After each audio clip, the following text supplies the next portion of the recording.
I got a feeling I'm about to get put on. I got a feeling that something finna take off. I got a feeling, and it won't be too much longer. Got a feeling coming up on the. Yeah. Welcome back to another episode of Unpopular Honesty, the home of brutal honesty and real hip hop music. I am Cornbread Capone. Today we are sitting here with an artist, a promoter, you know what I'm saying, businessman. You know, he moves, he does a lot of things. His name is KO. What's going on, brother? What up with it, dog? Yeah, you know what it is. It's KO, aka Mr. You Can't Handle Me, the Suntan Superman, your neighborhood bad superhero, the SPC2G Live Wire. All that. Already, man. I want to ask you, when was the moment, or can you remember the moment when you decided that you was gonna do music and take it serious? Man, everybody asked me that question, man. The last one I did was what happened was my homeboy back in the day, he had a CD burner with it had a mic plug in on it, and we used to freestyle on that thing, and man, they lied to me and pumped my head up and said I was good. So I was like, oh, okay, no doubt. So I started freestyling with them, and one thing led to another. Started writing songs, and shit. That's after that. It was easy after that. Put it that way. Hmm. And was this back in the 90s or was this 2000? Made matter of fact, it was 2000s. Yeah, it was 2000s. I couldn't tell you the exact year. I just know it was in the 2000s. Okay. And since then, how many projects have you released or put out? Projects. Uh, I put out three mixtapes of my own. Concept Killer Volume One, My World, My Way. Concept Killer Volume Two, Flames. Uh, Concept Killer Volume Three, Aftershock. Then we got two SPC 2G albums, mixed albums.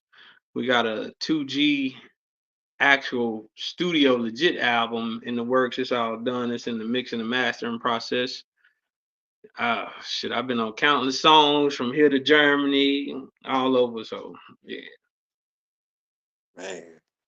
And out of all the records you've done, was there a favorite? Was there a standout? Was there a moment? Or was My there favorite my favorite song that I did, my favorite record I did was is Shut 'Em Down. You know, that was my favorite one. That was also Wicked Cricket's favorite song. Uh then I know another song that shit, this motherfucker, we've been performing that for about I couldn't even count the years, but it's a song I did with my partners, the Reenaires, when we started linked up with them. We was going under Galveston County Coalition before I got with SPC, and the song was called "Tad Down," which was on some Louisiana club rowdy party type shit. You know what I'm saying? Uh, so yeah, "Tad Down." That's what my partner Doreen has. Premonition, OG, Lancelot. You know, we was all on that song. Slim did the hook. He did the beat. Big Chill didn't make the song. Uh, but them was my dogs. Still my dogs to this day. You know what I'm saying? yeah. How did you get connected with SPC? The way I got linked up with them, man, from me doing shows, grinding shows, because once I decided to take it serious, I was grinding shows Thursday through Sunday. You know what I'm saying? I was grinding shows in Galveston County, Louisiana, Houston, uh, and I was doing like Friday. I might do a show in Galveston, then shoot to Houston on the south side, do a show, or north side, then the south side, and grinding shows. I mean, grinding shows like crazy. And I met Reno, uh, just off of whim, met him, and we never really chopped it up, but he knew who I was. And then actually the first song I did with him was called Shadow Boxer. Area 51 was with Dollar Bill did the beat. And then I ended up linking up with some essays out of Pasadena, Re-Up Entertainment, got signed to them. And Sniper knew Reno pretty tough. You know what I'm saying? So we in the studio chilling. Me, I had brought Sniper a beat because the way me and Sniper work, I bring him beats. We sit there, brainstorm, come up with hooks, stuff like that. Well, I brought him a beat, and the song title was called Last Letter. So we end up getting Rapper K on it. So it was me, Sniper, Rapper K, or yeah, Sniper, Rapper K, then me. And Sniper told me, he was like, "Hey, Reno coming through the studio," and I was like, "Oh, okay, cool, whatever." You know what I'm saying? And he walked in, and he was like, you know, "What's up, KO?" Walked straight up to me. He said, "Man, yeah, I know who you is, but I be seeing you doing your thing on stage. I listen to you all the time from shows. We always was on the same show." And Reno was like, "Man, I like that song." I was like, "Oh, okay." And he was like, he asked Sniper, "Whose song is that?" So Sniper was like, "Man, that's KO song." And Sniper said, Reno was like, "Yo, KO, I want that song for my album," which was, it went on Annihilation of Evil Machine. So that song went from 3 verses to 4 verses. Annihilation of the Evil Machine. Name of the song is called Last Letter. So we did that. After that, he started coming around the studio quite often. We would always chop it up. We'd be at the shows all the time. We chop it up, sit there, talk. And he came to me one day in the studio and he was like, "Yo, man, I'm thinking about starting a new a new kind of clique, an extension of the South Park Coalition." I was like, "Oh, okay, that's cool." And he was like, "I want to call it South Park Coalition 2G, second generation, SPC 2G." So I was like, "Oh, okay, that's cool." And he said, "Man, I want you to be in that thing." I was like, "Shit, who am I to say no?" You know what I'm saying? So we linked up on that, and there was some other cats that ran with us that we was pretty much on the same shows all the time, which was the them damn twins, which at that time was called TIC, the Inner Chambers. But from us doing shows together, I would host the shows. I couldn't remember Shorty Sublime and Decipher and TIC, so I just started calling them damn twins.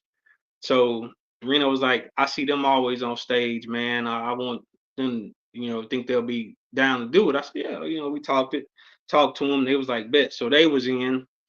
Conflict at the time was like my brother, you know what I'm saying? I met him Pasadena. He was on Re-Up Entertainment with me. So he was brought in by Reno as well. Uh, and then the other one was Analyst.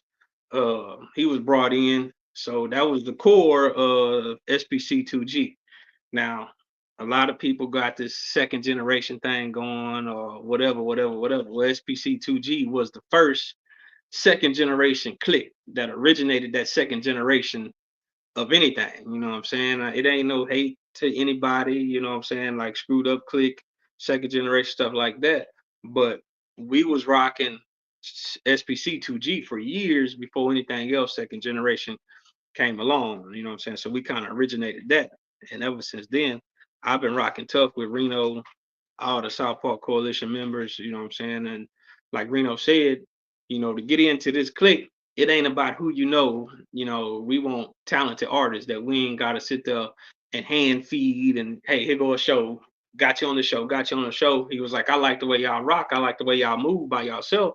So that's what we want in this clique. So ever since then, that's how we've been rocking, which like Reno say, second generation SPC is SPC. It's just an extension. You know what I'm saying? So we are South Park Coalition right now. SPC 2G is like 11, 12, maybe 13 of us from here to Germany. You know what I'm saying? So we got a pretty big clique. You know what I'm saying? So I wouldn't try to name them all, but I'll forget somebody, and I ain't got time to deal with all the analytics. You know what I'm saying? Because they could be like, "Man, you forgot to shout me out."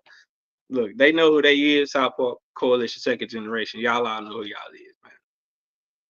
Yeah.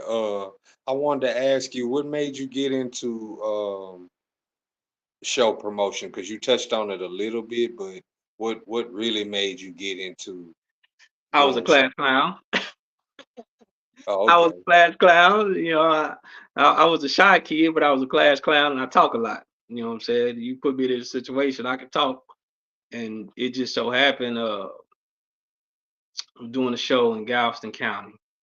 Was it Galveston? Yeah, yeah, it was in Galveston because that's how I came up with the name Mister You Can't Handle Me. Uh, Something happened with the DJ equipment, and the equipment he couldn't get it to work. So instead of standing there like a deer in the headlights, I just started talking, messing with the crowd. It was some big old chicks in the front of the crowd, about three of them. So I'm talking shit like I always do, mess with them, and they was like, "You fine? Yeah, I'll break your little ass in half." And I was like, "Look here, baby, you can't handle me." Matter of fact, call me Mister You Can't Handle Me, and the reaction it got, it stuck. You know what I'm saying? So I kept running with that KO, Mister You Can't Handle Me, and from me just talking to the crowd, the reaction was gold because while the DJ was trying to fix his equipment, nobody could really tell, except when he told me, you know what I'm saying? He was panicking. And then after that, I kept hosting shows, just, I mean, let me talk on the mic, let me talk on the mic. Then in Galveston County, I started promoting my own shows I said, man, why I gotta keep being on everybody else's show? And I was out in Houston a lot. So I said, man, let me bring some of the artists I know from Houston down here to the county where we at. Then my clique of partners that I know from the county, put them in, and you got these Houston artists, you got the Galveston County artists. Well, now they became fans of each other and friends, and so they would make the call, hey, y'all want to come out to Houston perform? So we kept rocking like that. And from the shows, it just got bigger. It got bigger. Uh, from down here to Houston, Toke Bar, that's really where the hosting kicked off on a bigger level. You know what I'm saying? I couldn't even go in that spot to chill, to show love to a underground show, because the owner would walk up to me and give me a microphone, and I'd be like, man, what you want me to do with that? He say, here. I said, man, I'm not working. I'm just here to show love. You know what I'm saying? He said, nah, you hosting tonight.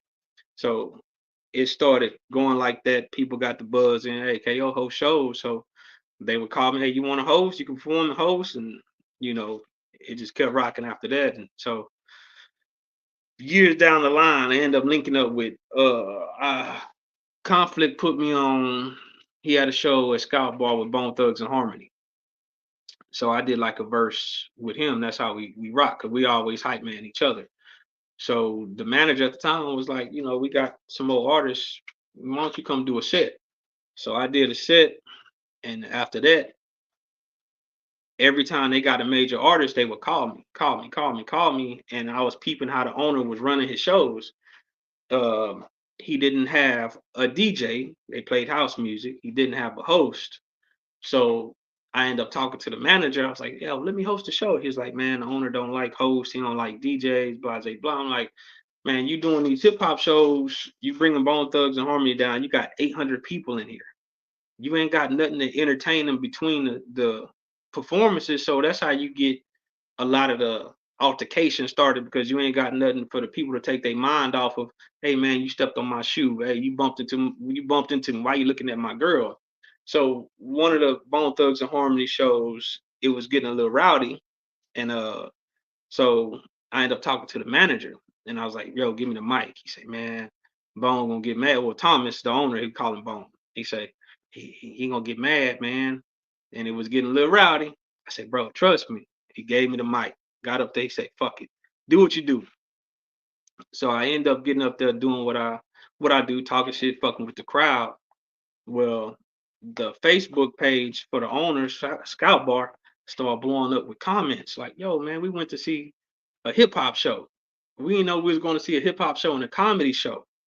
So from the reviews that he was getting, because he pay attention to that, he don't like the negative press. So he ended up calling me up there. I talked to him, and he said, "Man, what do you do?" I said, "Well, I rap, but I host at the same time." I said, "You need to change your format. Trust me. I've been putting together shows for some years." And he was like, "Man, I really don't know, but you know what? Let's do it." After we talked, because he was like, "Man, a lot of people talk to me about doing shows up here, and they really don't have a business mind on." But I understood the business from putting shows together myself. So he was like, "Let's do it." And ever since then, I've been at Scout Bar for, I think, 12, plus years hosting shows, putting together shows because at that time the owner saw what I was doing. He knew I knew how to handle business. So me and him start partner up on shows. So anytime it's a major hip hop show, I was responsible for getting the opening artist. I was responsible for getting the host. For hosting, I was responsible for getting the DJ. You know, and so then me and him became partners to the point to where he was teaching me the back end and how to take care of all the money, the taxes, stuff like that. So now I strictly handle like major hip hop shows. So I broker a lot of I get a lot of deals together because Thomas don't know hip hop artists like that because he does rock music. He has had a band, The Hunger, for years, signed to Universal Interscope, something like that. So he was like, man, I don't. A lot of managers will come to him with a crazy, ridiculous ass price, and when he'll tell me what he paid, I'm like, bro, why would you pay for that artist? He ain't done nothing in all these years. And he said, well, I don't know, you know. So he said, man, you talk to him. So anytime they hit him up for a show, he bring them to me or they manager or a booking agency. And they might say, well, this artist want 10 racks.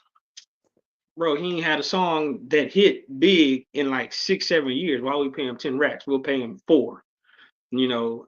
And it was like Thomas was like, man, he took that deal. I was like, yeah.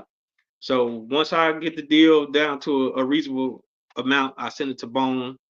We go in, close the paperwork, we split the shows, whatever, you know, deposit, stuff like that.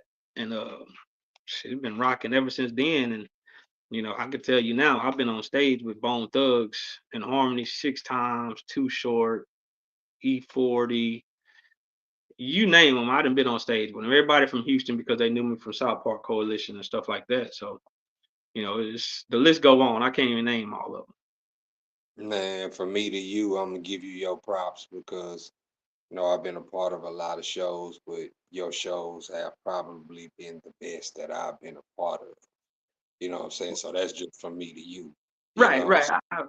I appreciate that, man, because it do go a long way, you know, and like I spoke on Wicked Cricket earlier, you know what I'm saying? Wicked Cricket was cool with one of the other labels I was cool with, Apocalypse Entertainment, and Wicked always hosted their shows, and me and Cricket became cool. So anytime I went to a show and Cricket hosted, you know, he kind of taught me the ropes and he would get on me. KO, you perform tonight? I said, no, I'm not here. I ain't even got no music. So Cricket would be like, why you ain't got no music? I said, because I'm not on the show. He said, man, from now on, when you come to the show, you bring music. I said, all right, but it ain't my show. So anytime Wicked Cricket had a show he hosted, I went to the show and he said, KO, you performing? I said, man, I ain't on the ticket. You know, nobody got at me. Nobody, we ain't do no paperwork. We ain't get no agreement. This with you, none of that. And so Cricket would be like, you know what? Hold on, I'll be back. He'll come back 5 minutes later, whatever. He say, KO, you performing? I say, how? I'm not even on the show. He said, nah, you performing. Don't worry about it. Just do the song I like, which was Shut It Down. So I kept running that song for him when I performed. He started teaching me how to host and work the crowd, entertain the crowd, and stuff like that. And you know, so a lot of my hosting experience comes from Wicked Cricket showing me the ropes, and me naturally being a talker, a comedian, because I talk shit. I like to see people laugh and enjoy themselves. So after that, it just took off from there. So kind of entertain in between. You know what I'm saying? If you've been to the shows and you know you see how I work. You know between me and my DJ crowd, get them into it. You know stuff yeah, like that. yeah, that's cool. And rest in peace to the OG Wicked Cricket. I want to ask you, when you riding around, when you're not handling business, what type of music do you listen to? Man, look, a lot of my friends be mad at me. They stop riding with me. You know what I'm saying? Because I listen to everything. I listen to everything from rock, rap, country, R&B, blues, soul. I listen to everything. So you in my car, we might be jamming some ESG. Then you might hear some Too Short, some Tupac. Then you might hear some Rage Against the Machines or Disturbed or you know some Sam Cooke, some Al Green. Al Green, one of my favorite artists. You know Johnny Taylor, them too. So I'm very eclectic when it comes to music. I just don't listen to anything. I even listen to country music. So You know. That's what I was gonna say. I was like, it sounds like you have because I have a close friend who is similar. It's like one day you could get in his car, you could be listening to hardcore rap, or you can get in there and it'll be some neo soul playing, or you get in there another time, it's it switch up. It could be something totally left field. Sometimes he listen to rock, sometimes he jam alternative, but he has an eclectic music taste. But I ask everybody this question. I gotta ask you this: does KO have a top 10 best rappers?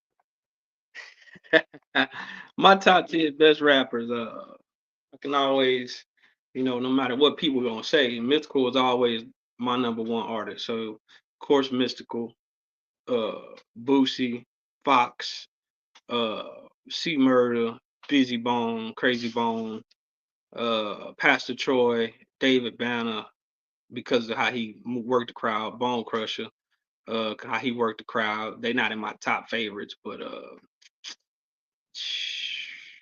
Houston, my favorite artist, ESG. Uh, you know what I'm saying? Everybody gonna say Tupac. I mess with Tupac. I put Tupac up there. He not in the top 5, but he in the top 10. You know what I'm saying? So I listen to everything. That's just my favorite hip hop artist. You know what I'm saying? And what does 2000 the rest of 2024 look like for you in terms of shows and music? Bro, tell you the truth, man, I'm getting to the point to where I'm tired of it. I done tried to retire for so many times, and I'd be like, I'm done, man. I'm done. I ain't doing this no more. Well, every time I say I'm done, I get a call. KO, hey, I need your host. I need you to perform, and I get drugged right back into it. You know what I'm saying? I say, man, I've been doing this shit for so many years, bro.